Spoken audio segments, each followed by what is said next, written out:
नमस्कार, मैं दिव्या तिवारी, आप देख रहे हैं मीडिया वॉइस। असदुद्दीन अवैसी को ऐसे ही देशभक्त नहीं कहा जाता है। वो हर मुद्दे पर अपनी बात रखते हैं और तुमने 4 को भगा लिया, अब 24 आएंगे इंशाअल्लाह ताला, देखना तुम। वो बेजमीर थे, उन्होंने अपना जमीर बेच दिया। जो जिंदा था उसका नाम अख्तर ईमान है।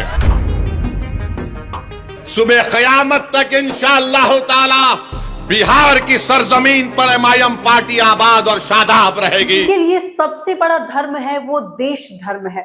उनके लिए पार्टी से बढ़कर देश है। अब मुसलमान का छोड़िए, हिंदुओं के लिए भी ओवैसी दिल में जगह बना चुके हैं, क्योंकि जब से ऑपरेशन सिंदूर पर वो मुखर होकर बोले हैं, दूसरे देशों में उन्होंने पाकिस्तान की लताड़ लगाई है, उससे पूरे देश में उन जमकर तारीफ हो ही रही थी। वो हर मुद्दे पर बोलते हैं, चाहे पहलगामा अटैक हो, चाहे अहमदाबाद प्लेन क्रैश हो, या इजराइल ईरान का युद्ध हो, या ईरान में फंसे छात्रों की बात हो, हर मुद्दे पर वो मुखर होकर बोलते हैं। मुस्लिमों पर केंद्रित राजनीति करने वाले असदुद्दीन अवैसी पहलगामा हमले के बाद अलग तेवर और कलेवर में नजर आ रहे हैं।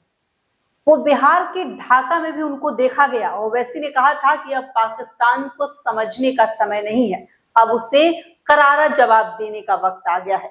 उन्होंने कहा था कि कब तक हम पाकिस्तानी आतंकवादियों के हाथों अपनी बहन बेटियों को विधवा देखते रहेंगे। ओवैसी ने सरकार से मांग की थी कि वो मजबूत और ठोस कार्रवाई करे। जो भी इस हमले के लिए जिम्मेदार है, उन्हें सख्त सजा मिलनी चाहिए। उन्होंने ये भी कहा था कि देश को एकजुट होकर आतंकवाद का मुकाबला करना होगा और पाकिस्तान को मुंह तोड़ जवाब देना होगा। उन्होंने कहा कि उनकी पार्टी इस मामले में भारत सरकार को पूरा समर्थन देगी। पहलगाम आतंकी हमले में मरने वाले सभी लोगों को शहीद का दर्जा देने की भी ओवैसी ने मांग उठाई थी। पहलगाम हमले के बाद से ओवैसी ने पाकिस्तान और आतंकवाद के विरोध में जो आक्रामक तेवर अपना रखा था, ओवैसी ने जिस तरह से सख्त रूप अपना रखा था, उससे उनकी राष्ट्रवादी छवि निकलकर लोगों के सामने आई।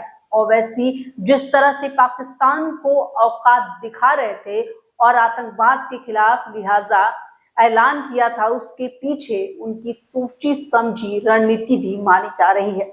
ओवैसी अपने सख्त तेवर से पाकिस्तान को जरूर आईना दिखा रहे हैं, लेकिन साथ ही सियासी एजेंडा करने की कवायद में है। बिहार के ढाका में जब ओवैसी को देखा गया तो सब लोग दंग रह गए। रैली में तिरंगा पगड़ी बांधे ओवैसी मंच पर आए तो नारों से पूरा मैदान गूंज उठा। ओवैसी के मंच पर एक बड़ा सा बैनर लगा था जिस पर लिखा था कि आतंकवाद के खिलाफ ओवैसी का जिहाद। पहलगाम हमले के बाद से ओवैसी पाकिस्तान को करारा जवाब दे रहे हैं और आतंकवाद को जड़ से मिटाने की बात कर रहे हैं।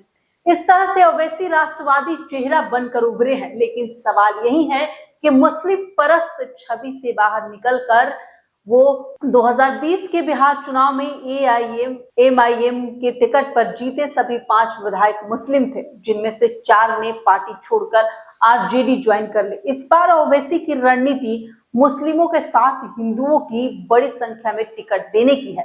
पूर्वी चंपारण का ढाका विधानसभा सीट मुस्लिम बहुमूल है, जहां से ओवैसी ने राणा रणजीत सिंह को एआईएम का प्रत्याशी भी बना दिया है। ऐसे में अगर राणा रणजीत सिंह हिंदुओं का वोट अगर यहाँ पर थोड़ा बहुत अपने पाले में करने की कामयाब रहते हैं तो उनकी राह आसान हो सकती है। ओवैसी ने बिहार में इस बार 24 विधानसभा सीटें जीतने का दावा किया है।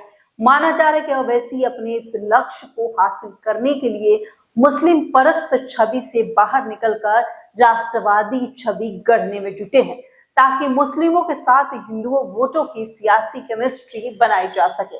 ऐसे में देखना है कि हिंदू समुदाय का विश्वास वो जीत पाते हैं या नहीं। ये तो खैर आपको वक्त बताएगा। फिलहाल के लिए बस इतना ही। देश दुनिया की तमाम खबरों के लिए देखते रहिए मीडिया वॉइस। नमस्कार।